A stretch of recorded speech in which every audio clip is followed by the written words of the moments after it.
ঢাকা থেকে শুরু করে দেশের প্রত্যন্ত অঞ্চল পর্যন্ত একটা অদ্ভুত উত্তেজনা ছড়িয়ে পড়েছে। রাজনৈতিক অঙ্গনে যা ঘটছে তা দেখে মনে হচ্ছে বাংলাদেশ এমন এক মোড়ে এসে দাঁড়িয়েছে যেখান থেকে ফিরে যাওয়ার কোনো রাস্তা নেই।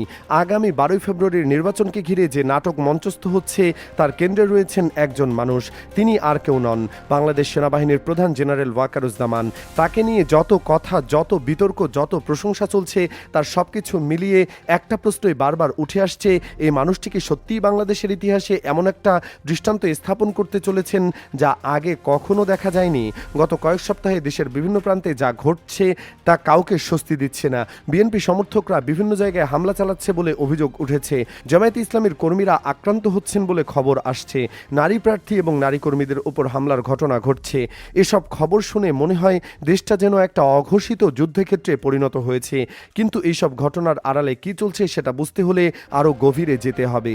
রাজনৈতিক বিশ্লেষকদের একটা বড় অংশ বলছেন যে বিএনপি যা করছে তা আসলে তাদের দুর্বলতা প্রকাশ। যখন কোনো দল বুঝতে পারে যে সুষ্ঠু নির্বাচনে তাদের জেতার সম্ভাবনা কম, তখন তারা এই ধরনের পথ বেছে নেয়। সন্ত্রাস, হামলা, ভয় দেখানো, এগুলো সবই পরাজয়ের আলামত। যে দল জনগণের সমর্থন নিয়ে নিশ্চিত তাদের এসব করার দরকার হয় না। তারা শান্তিপূর্ণভাবে নির্বাচনী প্রচারণা চালায় এবং ভোটের দিন জনগণের রায়ের জন্য অপেক্ষা করে। কিন্তু মাঠে যা দেখা যাচ্ছে তা সম্পূর্ণ একটি ভিন্ন চিত্র আঁকছে। ঢাকার আসনে যা ঘটেছে তা অনেকের মনেই প্রশ্ন জাগিয়েছে। নাসিরউদ্দিন পাটোয়ারির উপর হামলার ঘটনায় মির্জা আব্বাসের সমর্থকদের জড়িত থাকার অভিযোগ উঠেছে।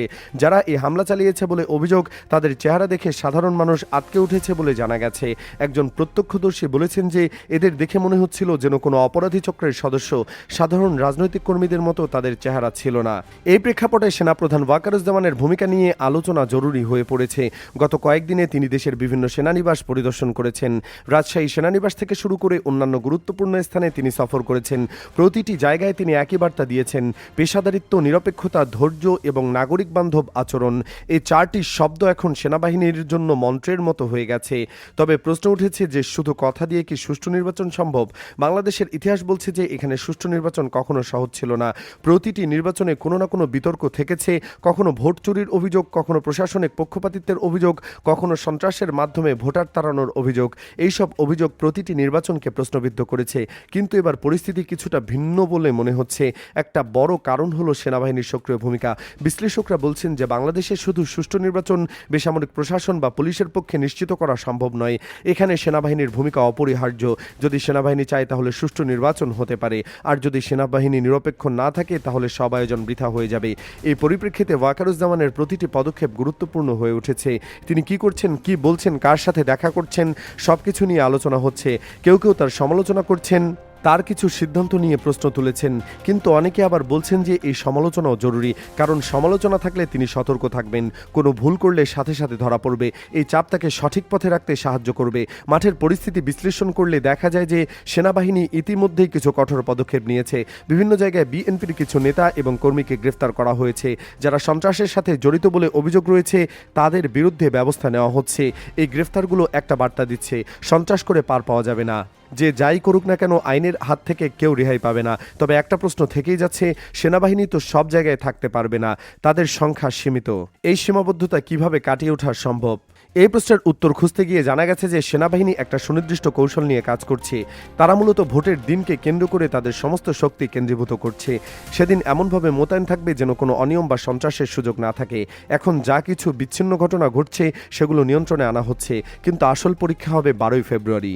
এ প্রসঙ্গে সাম্প্রতিক ছাত্র সংসদ নির্বাচনগুলোর উদাহরণ টানা যায়। বিশ্ববিদ্যালয়গুলোতে যে ছাত্র সংসদ নির্বাচন হয়েছে সেখানে প্রশাসনের বেশিরভাগ লোক বিএনপি সমর্থকদের বলে জানা গেছে। ভাইস চ্যান্সেলর থেকে শুরু করে বিভিন্ন পদে যারা আছেন। কিন্তু তারপরও নির্বাচন সুষ্ঠু হয়েছে কেন? কারণ তারা জানতো যে ভুল করলে পরিণতি ভয়াবহ হবে, চাকরি যাবে, সম্মান যাবে, ছাত্ররা তাদের ক্যাম্পাস থেকে তাড়িয়ে দেবে। এই ভয় তাদের সঠিক পথে রেখেছে। একই কথা জাতীয় নির্বাচনের ক্ষেত্রেও প্রযোজ্য।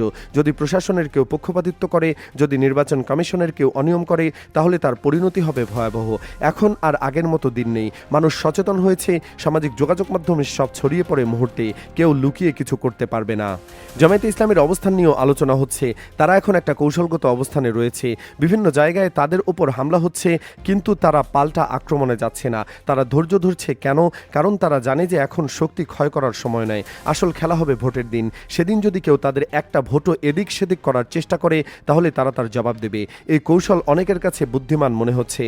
কারণ এখন যদি তারা মারামারিতে জড়িয়ে পড়ে তাহলে তাদের ক্ষতি হবে, মামলা হবে, গ্রেফতার হবে, নির্বাচন থেকে বাদ পড়তে পারে অনেকে।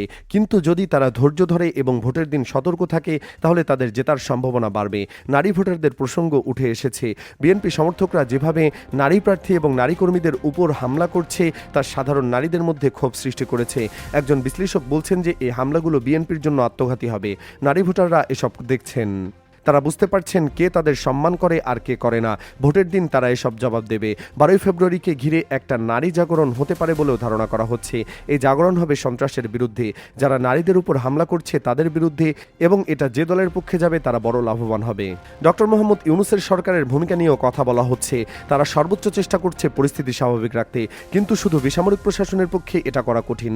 তাই সেনাবাহিনীর সাথে সমন্বয় করে কাজ করা হচ্ছে। নির্বাচন কমিশন নিয়েও প্রশ্ন উঠেছে। কেউ কেউ বলছেন যে কমিশনের কিছু সদস্য বিশেষ করে দলের প্রতি ঝোঁক রাখেন। একজন কমিশনার নাকি একসময় নির্দিষ্ট দল থেকে নমিনেশন চেয়েছিলেন কিন্তু পাননি, এখন তিনি কমিশনে আছেন। এই ধরনের তথ্য মানুষকে সন্দিহান করছে, কিন্তু বিশ্লেষকরা বলছেন যে এসব এখন আর কাজে আসবে না, কারণ পরিস্থিতি এমন হয়েছে যে কেউ পক্ষপাতিত্ব করলে তার পরিণতি হবে ভয়াবহ। সেনাপ্রধান ওয়াকারুজ্জামান এই বাস্তবতা সবাইকে বুঝিয়ে দিয়েছেন। তিনি স্পষ্ট করেছেন যে সেনাবাহিনীর কোনো দল নেই, তাদের একমাত্র পক্ষ বাংলাদেশ। তারা বাংলাদেশের স্বার্থে কাজ করবে, কোনো বিশেষ দল বা ব্যক্তির স্বার্থে নয়। এই বার্তা অনেকের মনে আশা জাগিয়েছে। তবে সবকিছু এত সহজ নয়, এখনও অনেক চ্যালেঞ্জ রয়েছে। ভোটের দিন কী হবে তা কেউ নিশ্চিত করে বলতে পারছে না, কিন্তু একটা বিষয় স্পষ্ট হয়ে উঠেছে, বাংলাদেশ একটা নতুন পথে হাঁটছে। এখানে আর কেউ ভোট চুরি করে ক্ষমতায় আসতে পারবে না, জনগণের সমর্থন ছাড়া কেউ ক্ষমতায় বসতে পারবে না। এই বোধ সব রাজনৈতিক দলের মধ্যে ঢুকে যাচ্ছে। যদি 12 ফেব্রুয়ারি নির্বাচন সত্যি সুষ্ঠু হয় তাহলে এটা বাংলাদেশের ইতিহাসে একটা মাইলফলক হয়ে থাকবে। মানুষ মনে রাখবে যে এই নির্বাচন কাদের হাত দিয়ে সম্ভব হয়েছিল। সেনাপ্রধান ওয়াকারুজ্জামানের নাম ইতিহাসের পাতায় লেখা থাকবে। তার এই ভূমিকা ভবিষ্যৎ সেনাপ্রধানদের জন্য উদাহরণ হয়ে থাকবে। এখন শুধু অপেক্ষা, 12 ফেব্রুয়ারি আসতে আর বেশি দিন নেই। সেদিন কি হবে তা দেখার জন্য পুরো দেশ অপেক্ষা করছে। সবার চোখ নির্বাচনী মাঠে, সবার মনে একটাই প্রশ্ন, এবার কি সত্যিই সুষ্ঠু নির্বাচন হবে নাকি আবার সেই পুরনো গল্পের পুনরাবৃত্তি হবে? উত্তর জানতে হলে আরও কিছুদিন অপেক্ষা করতে হবে, কিন্তু যা দেখা যাচ্ছে তাতে আশাবাদী হওয়ার কারণ আছে।